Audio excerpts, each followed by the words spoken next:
Gente, tudo bem com vocês? Boa tarde, bom dia ou boa noite. Não sei que hora você estará assistindo esse vídeo, mas o importante é que você assista. Estamos na nossa quarta aula de introdução à administração. É importante que você compreenda a dinâmica dessa disciplina para a sua formação enquanto um futuro tecnólogo ou tecnóloga em análise e desenvolvimento de sistema. O objetivo dessa disciplina é desenvolver em você, ou pelo menos te provocar a você ter uma visão de negócios, né, da profissão que você está se habilitando. E perceber que o serviço que você vai criar, ele tem a função de ser um facilitador dentro da dinâmica de negócio. Um programa trabalha com interface e, enfim, os programas eles têm que ter um sentido de negócio, eles têm que ter uma viabilidade para poder ser aceito no mercado. Então a administração vai te dar uma visão, né, geral, né, de como funcionam as empresas. Esse é o principal objetivo. Te dá uma visão geral de como funcionam as empresas, do ponto de vista do seu planejamento, do ponto de vista dos seus objetivos, do ponto de vista das suas finalidades e também como é que as empresas se colocam nos ambientes de mercado. Essa é a ideia dessa nossa disciplina.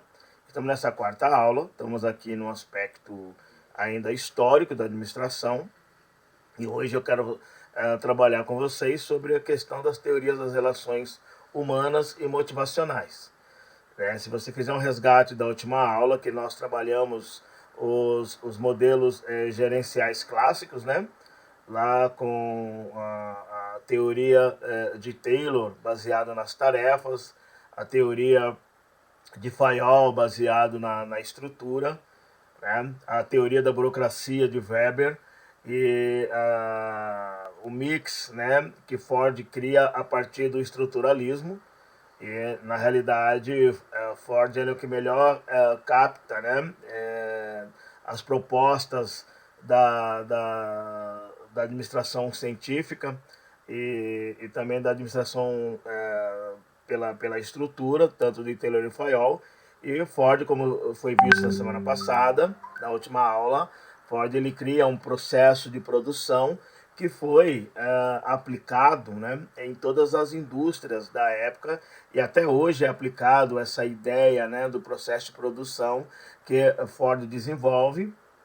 É claro que no momento ali de Ford, essa especialização gerou uma inovação muito forte para dentro das empresas. Para você ter uma ideia, até o momento de Ford criar o novo processo dele, a produção de carros nos Estados Unidos eram cerca de 4.300 carros ano. Quando chega ali em 1913, a produção de carros estava na casa dos 32 milhões de carros produzidos ano. E você vê o quanto a inovação de processo, a inovação tecnológica também que foi desenvolvida nas indústrias, né? O desenvolvimento da indústria mecânica, da indústria elétrica, né? Os processos de infraestrutura foram melhorando. Então, e o mundo vivia aquilo que nós chamamos em economia histórica de Belle Époque, que era uma época de grande enriquecimento no mundo industrializado. Então tudo isso contribuiu para um momento de grande euforia no mundo empresarial, né? E nesse inteirinho estava lá o trabalhador, e vocês lembram que um dos conceitos que eram comum nos primeiros modelos gerenciais era o conceito de homos econômicos, né? Que o homos econômicos é aquele conceito que afirmava que o trabalhador ele quer somente dinheiro. Se ele tem dinheiro, ele está feliz. Se ele está feliz, ele vai trabalhar 18 horas por dia, ele vai entrar em todos os projetos, porque ele tem um principal que é dinheiro. Essa era a ideia que eles acreditavam. Tá? e principalmente ali, logo depois do Fordismo, isso ficou mais exacerbado ainda. Só que um fenômeno acabou ocorrendo, né? É, é que eles foram notando que os trabalhadores e trabalhadoras tinham salários, mas tinha muito turnover nas empresas. O que é turnover? Existia muita troca. Os trabalhadores não permaneciam muito tempo nas empresas, eles ficavam trocando de empresa, trocando de cargos. Isso era ruim para a empresa, era ruim também para o trabalhador. Uma outra coisa também é que mesmo os trabalhadores bem pagos, começou a haver um índice de suicídio muito grande de trabalhadores e percebeu-se uma tristeza muito grande. Então, nesse período, muitos psicólogos, né, das universidades foram chamados, muitos pesquisadores, né, de universidades foram chamados pelas empresas, porque tanto nos Estados Unidos como na Europa, mas sobretudo nos Estados Unidos, é muito comum as empresas terem seus departamentos de pesquisas em parceria com as grandes universidades, né? Então, a teoria das relações humanas e motivacionais vão nascer dessas pesquisas que são realizadas a partir das observações e também das aplicações que são realizadas nas empresas. Ao perceber que muito trabalhador empregado, muito trabalhador que tinha sua moradia, muito trabalhador que tinha sua família, mas não se entendia por que o trabalhador estava andando tão triste, por que o trabalhador estava indo para o suicídio. Então, dentro desse aspecto, eles começaram a fazer as pesquisas necessárias. Mas sempre teve como pano de fundo também manter a alta produtividade. Então, e entender o papel do elemento humano, né, dentro dos processos de produção. Então, essa é a ideia das teorias das relações humanas e motivacionais. É o que eu quero trabalhar com vocês nessa aula. Então, primeira coisa que tem que entender é o que é trabalho, né? Então, trabalho é o emprego que o homem faz da sua força física e mental para produzir riquezas. É claro que no momento da teoria clássica, né, a produção estava ligada à capacidade física do operário, porque ele não tinha que pensar, eram movimentos repetitivos, então você precisava apenas da capacidade física, né, daquele operário. Quando vem a administração clássica, né, saída científica vem para a clássica, em que está uma grande expansão da economia, e você está num grande processo de produção em massa, muitos produtos sendo produzidos e ofertados no mercado, era uma época de grande euforia econômica, né? Então a eficiência produtiva fica reduzida à ênfase das tarefas, né? E a ênfase da estrutura, como eu disse ali na nossa introdução. No final das contas, o homem estava esmagado pelo desenvolvimento da civilização industrializada. Então, na civilização industrializada, começa a entrar na era das conveniências. Porque essa civilização está industrializada, essa civilização ela começa a se concentrar nas cidades. Ao se concentrar na cidade, as pessoas da polis, as pessoas das cidades, elas não conseguem mais produzir coisas para si. Elas precisam comprar essas coisas prontas. Não se consegue mais fazer roupa para si, como era ali quando vivia no aspecto rural, e nem produzir a sua própria comida. Né? Então, a civilização industrializada mexe com todo o comportamento e vai mexer também com o aspecto das relações. E isso vai influir, né, vai interferir nos processos das empresas. Então, podemos entender que a teoria das relações humanas, elas vão enfatizar, né, que o estudo das pessoas e como essas pessoas se inserem nos grupos, né, e se vai ocorrer a questão da informalidade, se é possível ocorrer informalidade dentro das relações humanas. Né? Formal é aquilo que está posto, aquilo que está estabelecido. Né? O informal é o que é o improviso, o informal é o que é o imponderável. E aí as relações humanas vai estudar se é possível, né? Como é que grupos de pessoas, né? E como é que elas se organizam de maneira informal, sem necessariamente haver um projeto. Mas a teoria das relações humanas, toda a teoria é fruto de uma pesquisa. Então, o que levou os cientistas do comportamento a fazer um estudo sobre a questão das relações humanas? Primeiro, eles perceberam que precisava humanizar e democratizar a administração. Por quê? Porque, na realidade, a administração estava extremamente mecanizada. Por quê? Porque, na realidade, os dois grandes teóricos, né, básicos da administração eram engenheiros. Então, eles eram extremamente pragmáticos, né? E ao mesmo tempo, né, de ser pragmáticos, como todos os engenheiros, eram extremamente cartesianos. Então, era tudo de acordo com o projeto, não podia fugir daquilo do estabelecido. Então, isso gerava um mecanicismo. Perceberam também que era necessário desenvolver, né, as ciências humanas. O pensamento crítico já vinha lá dos filósofos, né? A percepção das relações do trabalhador para dentro da sociedade, então o advento da sociologia, então as relações humanas ela vai começar a beber também dessas pesquisas feitas pelos primeiros sociólogos. Né? E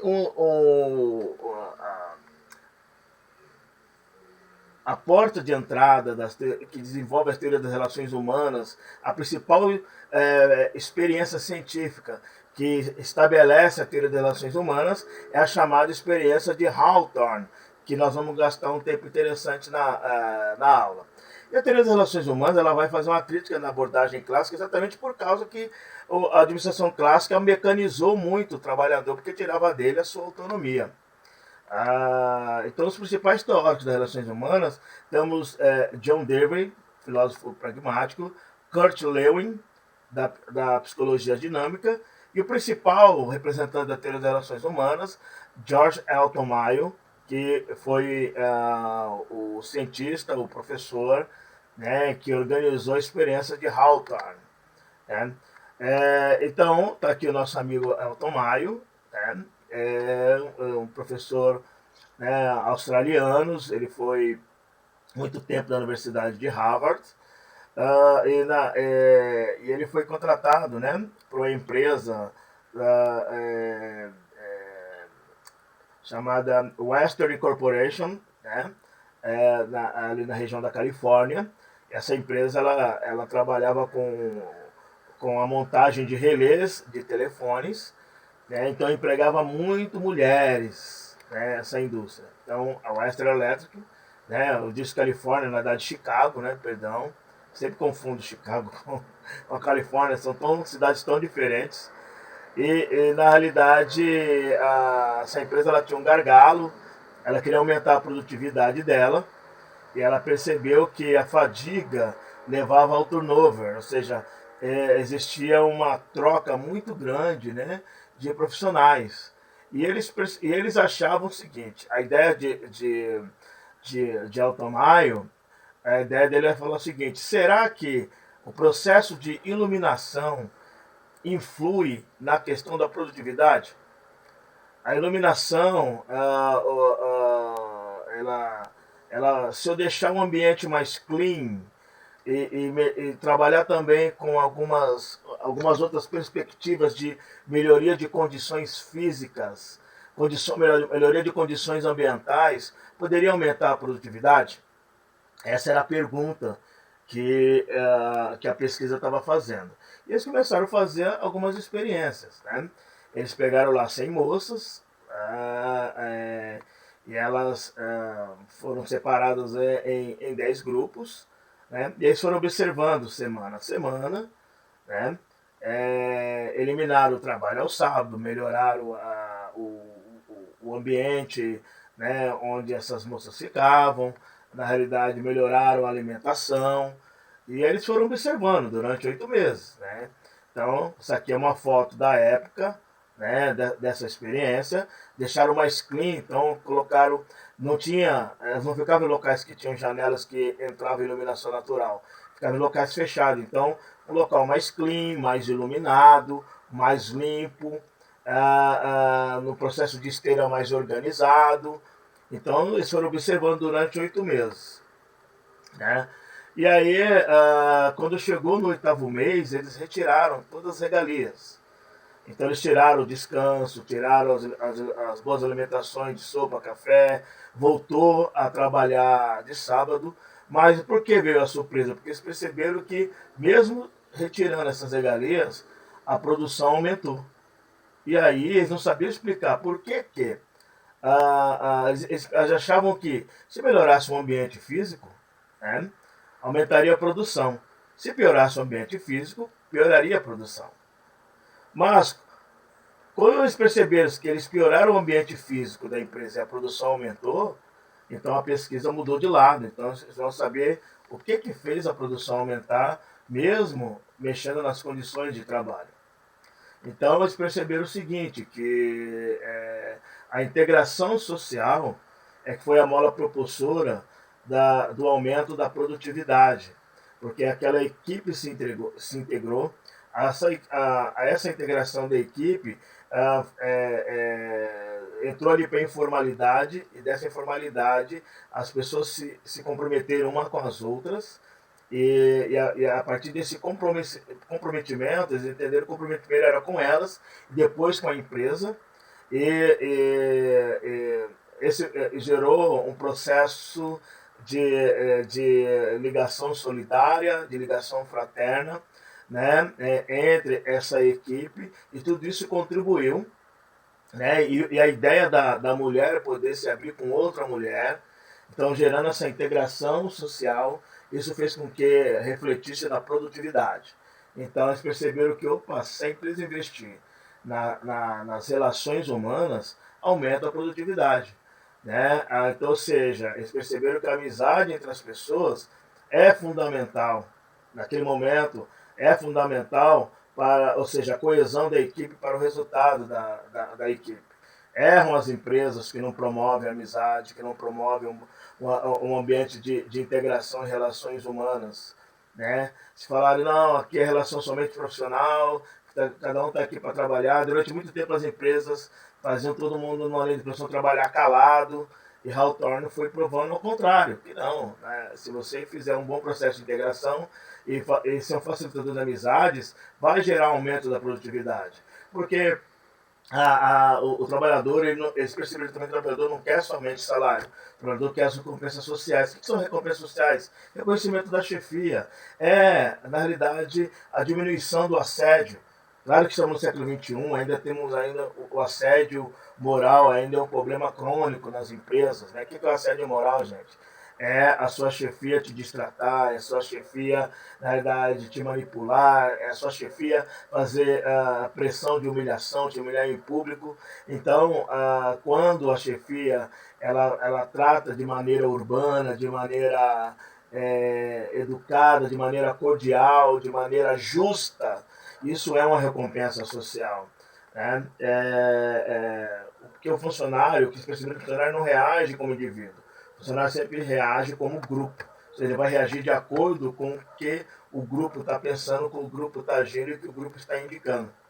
Então a experiência de Hawthorne se torna um marco da teoria das relações humanas, porque exatamente é uma pesquisa que queria abordar um tema e acabou descobrindo outro tema que é fundamental, que fez perceber a partir de uma outra ótica, não mecanicista, o elemento humano. Então, eles perceberam que as relações humanas são mais importantes que os incentivos, né?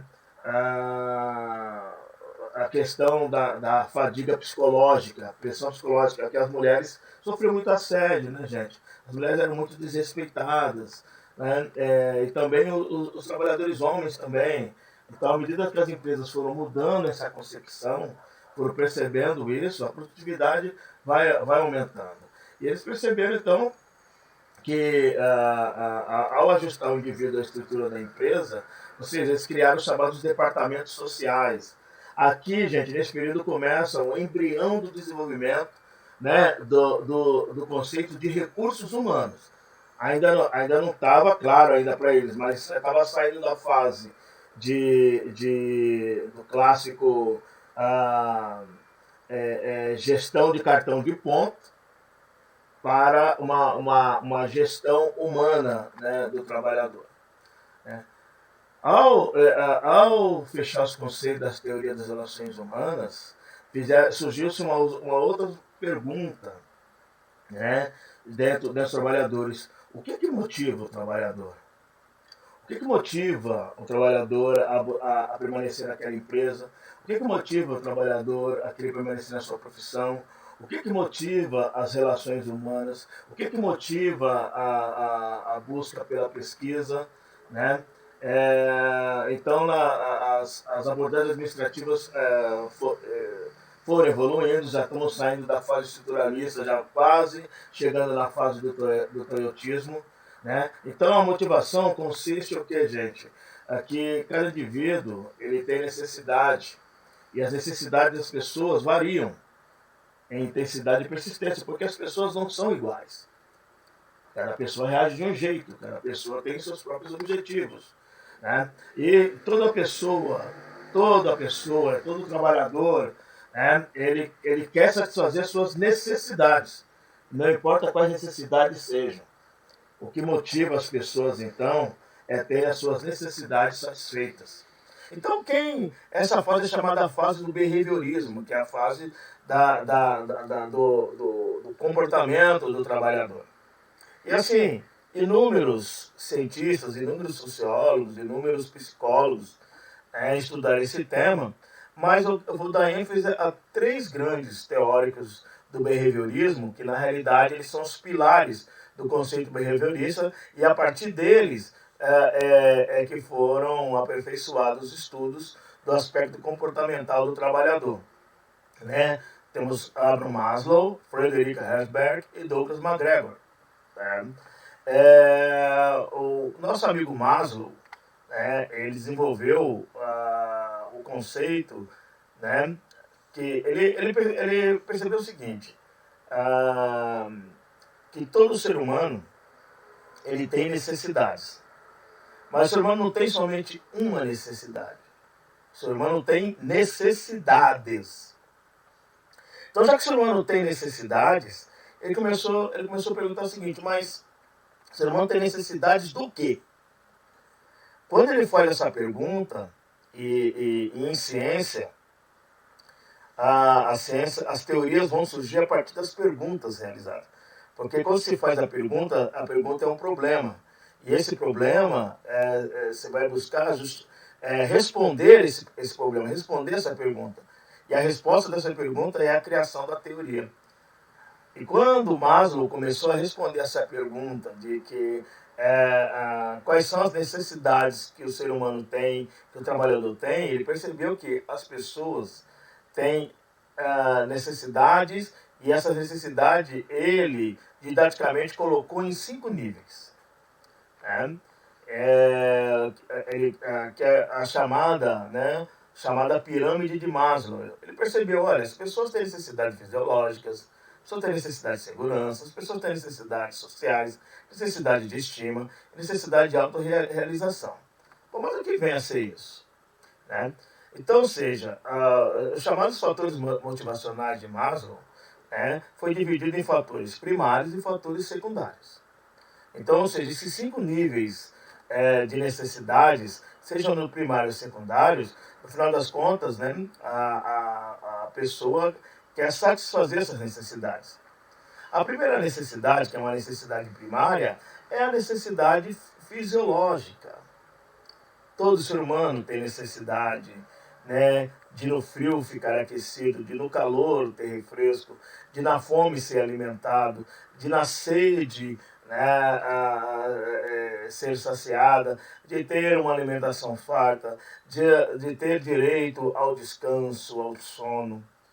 Essas aqui são as necessidades básicas. Só que todo mundo que tem essas necessidades satisfeitas, a pergunta que se faz é o seguinte, uma vez que a necessidade fisiológica está satisfeita, estão resolvidos todos os anseios, e todas as necessidades desse ser humano? Essa é a pergunta. Evidentemente que não. Uma vez que a necessidade fisiológica está resolvida, né, o ser humano quer resolver as suas necessidades de segurança. Afinal das contas, ele quer saber, né, se ele está estável na moradia, se ele está, ou seja, se ele tem onde morar, se ele, na realidade, está com a vida protegida, se os perigos que se voltam contra ele, se tem como ele evitar, se ele está abrigado dentro de uma estrutura que promova a ele uma sensação e até uma certeza de que ele vai resistir até o amanhã. Então, uma vez que a pessoa tem sua casa, uma vez que a pessoa está se sentindo segura, uma vez que a pessoa tem certeza, né, que ela tem possibilidade de acordar vivo amanhã, está resolvido todos os problemas dele? Ele está satisfeito? Não, ele vai e apresenta umas novas necessidades que já está no grupo das necessidades secundárias. Ele quer ter necessidades sociais. Todo ser humano tem necessidades sociais. Não importa se ele está bem alimentado, não importa se ele tem uma casa, mas no final da conta, né, esse ser humano, ele quer pertencer a algum grupo social. Ele quer pertencer a alguma igreja, algum clube, alguma escola, ele quer pertencer a alguma empresa, ele quer pertencer a alguma associação, porque ele tem necessidade de se relacionar, ele tem necessidade de ser percebido, ele tem necessidade de perceber, ele tem necessidade de falar, ele tem necessidade de ser ouvido. Então, ou seja, o que motiva as pessoas, né? Então não é somente ter dinheiro, não adianta, tem dinheiro, está resolvido uma série de problemas, mas se ele não é aceito em nenhum canto do aspecto social, isso vai gerar nele uma frustração, né? Mas uma vez que todas as necessidades sociais estão satisfeitas, né, esse ser humano já se deu por convencido, já houve contentamento? Não, né? Não, perdão aqui. Evidentemente que ele tem necessidade de estima. Ele está no grupo social, está participando do grupo social, mas na verdade ele tem necessidade, né, de sentir-se importante, de sentir-se valorizado, de ser reconhecido a sua competência, de ser amado, de amar. Então, quando a necessidade de estima está resolvido, pronto, resolveu tudo? Não, não dá conta.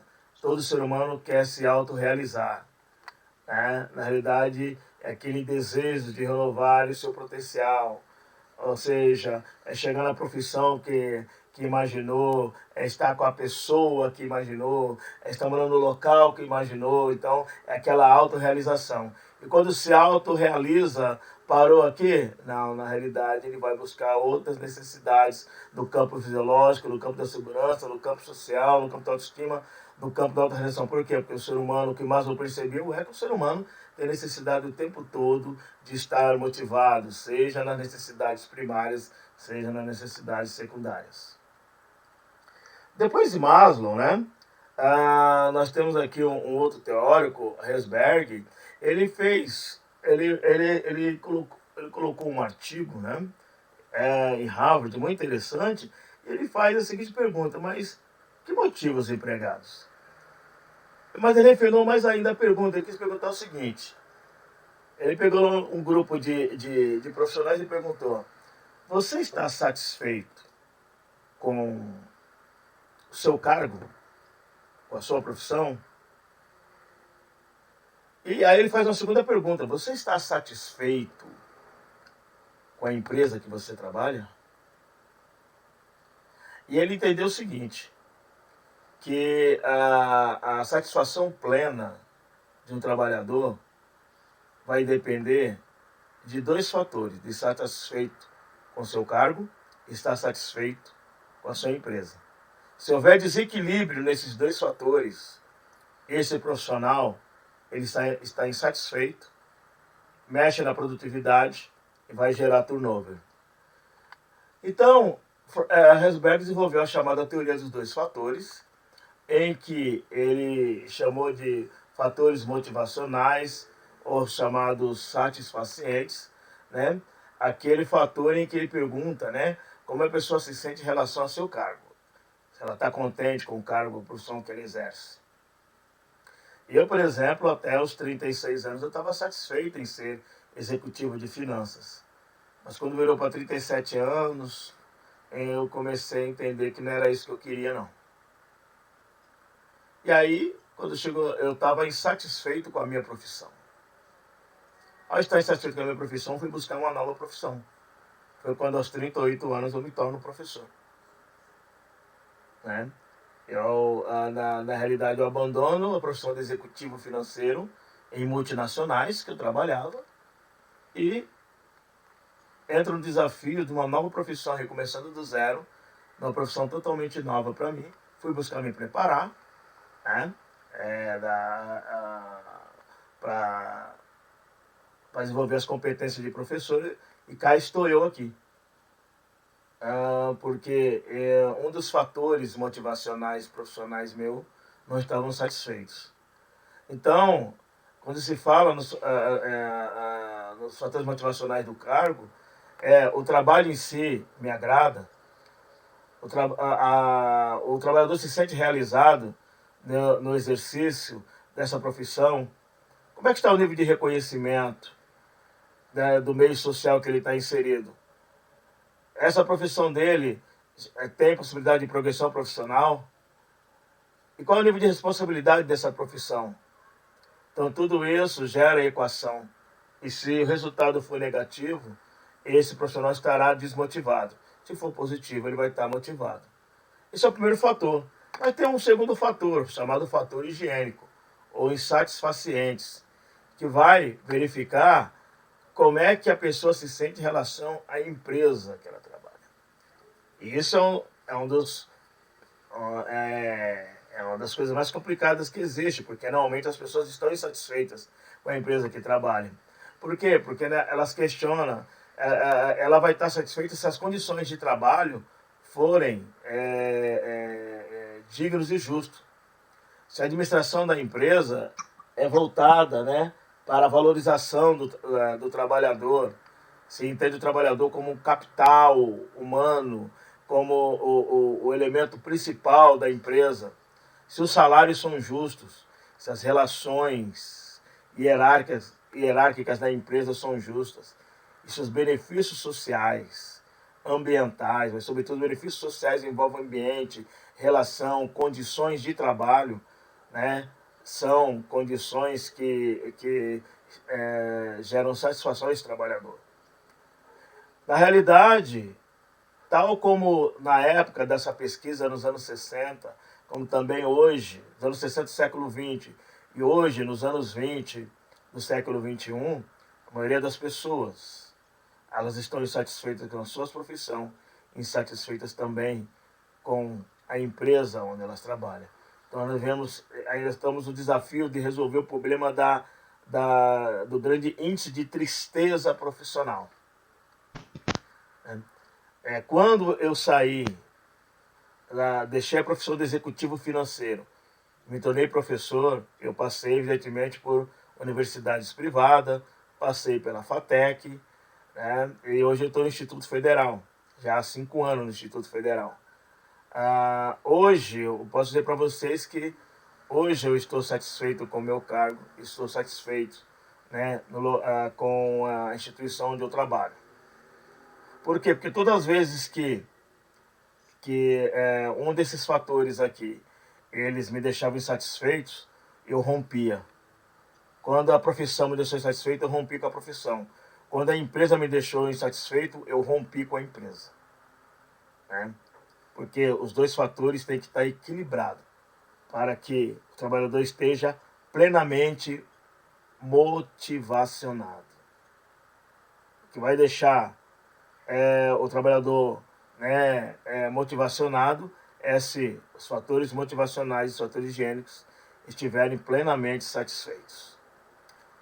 Depois que Herzberg trabalhou essa questão dos fatores e fez as empresas olhar para essa questão, né, do desenvolvimento pessoal do trabalhador e também desenvolvimento da empresa como um local que propicia, né, essa relação justa com o trabalhador, Um outro teórico chamado Douglas MacGregor, ele quis estudar, né, os tipos de trabalhadores que existem, né? Na realidade, quais são os trabalhadores? Ele faz a seguinte pergunta: quais são os trabalhadores que vão gerar maior produtividade, vão gerar maior resultado para a empresa, e não só para a empresa, que vão gerar maior resultado para a sociedade? Então, quando ele estava ali na fábrica da Procter Gamble, na Geórgia, a Procter Gamble é a empresa aqui no Brasil que controla a Pepsi, que controla os salgadinhos Elma Chips, é um grande conglomerado, né? É uma empresa transnacional, bilionária, já existe há muito tempo. E na realidade, o nosso amigo MacGregor ele desenvolve a chamada teoria X e Y, né? Quando ele escreve o seu artigo, né? O seu artigo-livro chamado Lado Humano da Empresa, em que ele, na realidade, divide os trabalhadores em dois grandes grupos. E a partir das pesquisas dele, e a observação dele foi percebendo, ok, que existe o trabalhador que é X e o trabalhador que é Y. Vamos entender isso. Então, o trabalhador que é X é aquele trabalhador que não gosta de trabalhar, que é preguiçoso, que é indolente, está ali só pelo dinheiro, é um enrolão. É aquele trabalhador que evita a responsabilidade, ele quer sempre pelo mínimo, ele não quer assumir desafios. É aquele que só rende se for coagido, se for pressionado, né? Se for xingado, se for controlado. São pessoas que não têm iniciativa. Esse tipo de trabalhador chamou de X. Esse tipo de trabalhador chamado de X é aquele tipo de trabalhador que a empresa não precisa. É aquele tipo de trabalhador que não vai gerar crescimento para a empresa e muito menos gerar mudança na sociedade. Aí foi o seguinte: bom, mas os trabalhadores que atendem, né, a expectativa positiva? Ele chamou, né, de trabalhador Y. Quem são esses trabalhadores Y, né, que é o que as empresas necessitam, a sociedade necessita? São pessoas esforçadas e que gostam de ter o que fazer. São pessoas que, na realidade, proativas, são pessoas que, na realidade, têm condição de transformar o ambiente da empresa. Na realidade, são pessoas que se encontraram na sua profissão, estão plenamente satisfeitas do cargo na empresa, são pessoas que na realidade, perceberam o fator social do seu trabalho. E são pessoas que aceitam a responsabilidade e desafio, têm prazer nisso, porque são pessoas que se automotivam e se autodirigem. Esse tipo de pessoa é que MacGregor vai dizer lá no seu artigo. É esse tipo de pessoa que na realidade eleva a condição da empresa, né, e eleva também a condição da sociedade. Então, ou seja, essas teorias motivacionais, seja da hierarquia das necessidades, dois fatores, e teoria X e Y, elas são os pilares das teorias motivacionais e a partir delas foram desenvolvidas outras novas teorias, né? Como eu disse, pessoas Y são extremamente competentes. Né? Então, o que é importante, gente? Nesse aspecto histórico, ok? Aqui, com essa aula, a gente fecha os aspectos históricos da administração. Na verdade, o que forma os pilares da administração do ponto de vista do sistema de produção e do ponto de vista das relações humanas. Esses daqui são os pilares históricos que nós colocamos. Administração científica, administração clássica, a teoria da burocracia, a teoria estruturalista formam os modelos gerenciais. E esses modelos gerenciais, como eles se relacionam com o elemento humano. O elemento humano é percebido na teoria primeiro da teoria das relações humanas de Elton Mayo, que percebe que a integração das equipes dialoga diretamente com o aumento da produtividade, mas é preciso entender esse trabalhador e o que motiva esse trabalhador. O que vai motivar esse trabalhador é perceber quais são as necessidades dele e quais necessidades estão satisfeitas. É preciso entender também se esse trabalhador, né, estão com seus fatores equilibrados em relação ao seu cargo e em relação à empresa. É preciso entender se esse trabalhador é um trabalhador que aponta para o futuro, então ele é Y, ou um trabalhador que aponta para a estagnação, então ele é X. Então essa é a ideia básica desse aspecto histórico inicial da administração. É importante que você após assistir esse vídeo, né, que você faça uma leitura, né, do conceito, né, de teoria das relações humanas, que está no livro Administração, Teorias e Processos. É importante que você leia da página 79 à página 87. Agora você vai falar, mas eu não tenho esse livro, professor. E a escola está fechada, como é que eu vou pegar esse livro? Não, você vai ler o livro de forma eletrônica. O seu celular, se você está de celular, você consegue acessar. Como vocês são alunos novos, vocês ainda não têm o cadastro da Biblioteca Pearson, então não adianta vocês clicar nesse link. Então o que vocês vão fazer? Vou dar aqui a dica para vocês. Vocês vão fazer o seguinte. Perdão aqui que eu... Você vai fazer o seguinte. Você vai, primeiramente, você vai entrar no Swap. Então aqui, vamos entrar no Swap. Ok, vamos aqui. Vamos lá no busca do Swap. Swap é onde está o sistema de registro. Então, você entra, né, no site do Instituto Federal. Então, vai clicar aqui, Swap. Meu sistema está um pouquinho lento, gente, minha internet. Aí você vai entrar com a sua senha, né? O seu usuário é CV, mais alguns números, que é o seu cadastro, e a senha que você já tem, né? Então, vai ter lá seu usuário, lá seu é CV, mais uma série de números, CV 300, alguma coisa, e a senha que você criou, ok? No caso aqui o meu está diferente porque eu sou servidor. Bom, uma vez que você chegou aqui, né, na plataforma do Swap, onde você vai agora? Você desce aqui, ó, você vai clicar aqui na Biblioteca Virtual Pearson. Então você clica aqui na Biblioteca Virtual Pearson, ok? Ele vai abrir para você. É só ele não demorar tanto.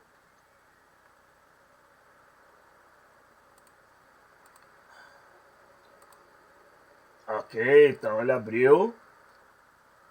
Né? Então aqui é a biblioteca virtual. Essa biblioteca, gente, é uma parceria que o Instituto Federal paga, né, para essa empresa, e nela tem livros de várias editoras. Então, bom, que livro o professor Fleides pediu para você ler? Né? O livro Administração, Teorias e Processos. Então você vem aqui e digita Administração, Teorias e Processos.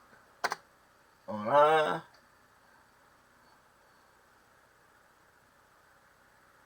Opa, o Sofrês deve ter feito alguma coisa aqui, então vamos lá.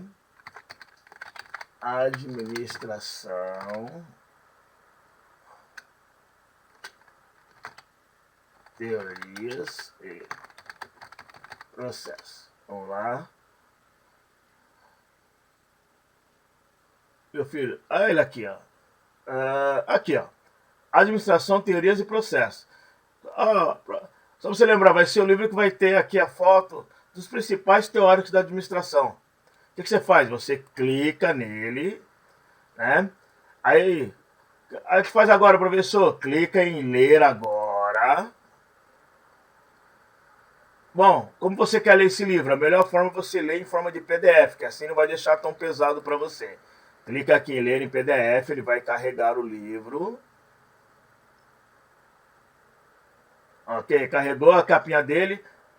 Que página o professor Fleites pediu para ler? Vamos ver. O professor quer que ler da página 79 a 87. Então você vem aqui, ó. Tá vendo aqui onde está expandir? Você clica aqui e coloca, digita o número 79, que é a primeira página que nós queremos ler. Dá um Enter. Vai lá! É o que você vai ler. Você vai ler o capítulo 7, que trata da abordagem das relações humanas.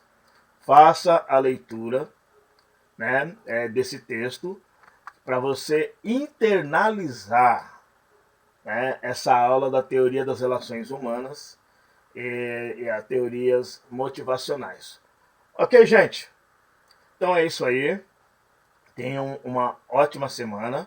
Qualquer dúvida, você escreva a sua mensagem na plataforma Moodle e eu dou uma olhada e respondo para você. Ok? Um grande abraço a todos e todas e tenha uma ótima semana. Até mais.